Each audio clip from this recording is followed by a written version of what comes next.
In my last post, I spoke about the body's unique food language and how to assess yourself before you come into a meal. So if you haven't watched that, please go back and have a look, because it'll be helpful. We're now talking about assessing yourself after you've eaten to try and find out whether that meal that you put together was correct for you or not. And you're again going to assess in 3 areas. One is going to be appetite, the other is energy, and the third is emotional well-being. In terms of appetite, when we finish eating, we should feel satisfied, completely satisfied. We shouldn't have any carb cravings. We shouldn't have a need for anything more to eat. We shouldn't need to eat between meals even. We should be that satisfied.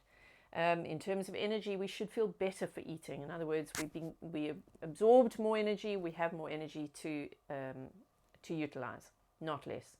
Emotional well-being, we should feel more uplifted, we should feel more positive, have better mental clarity, better focus. These are all the signs of having fueled ourselves correctly. It's a good idea to keep a record, write down what you ate in that meal, and then have a look within a half an hour to an hour after eating, assess how you're feeling.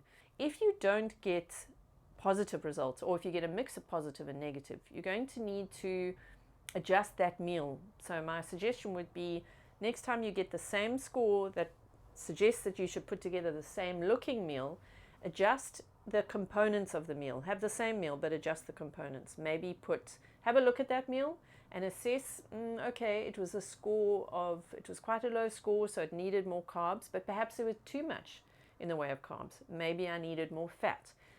Or actually I put quite a lot of fat in even though I had a low score, so let me adjust that, let me bring the fats down and increase the carbs, and then assess.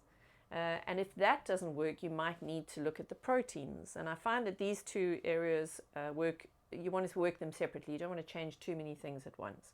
First, assess the fat versus carb content, play around with that. If that doesn't work, then maybe have a look at the type of protein you had. So it's a lovely way to cut the carb cravings, is to understand, assess before you eat, assess after you eat. When you eat too many carbs, the tendency is to make you tired but wired, more irritable, quite headachy. Craving carbs will come out of too much carbohydrate in a meal. Getting hungry very quickly after you've eaten.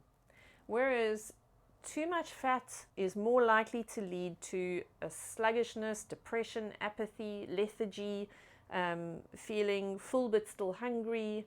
So there are 2 opposite ends of the extremes. So if you do tend to feel like you're on this side, go back to your meal and put more of the fat in and see if that adjusts, and vice versa too.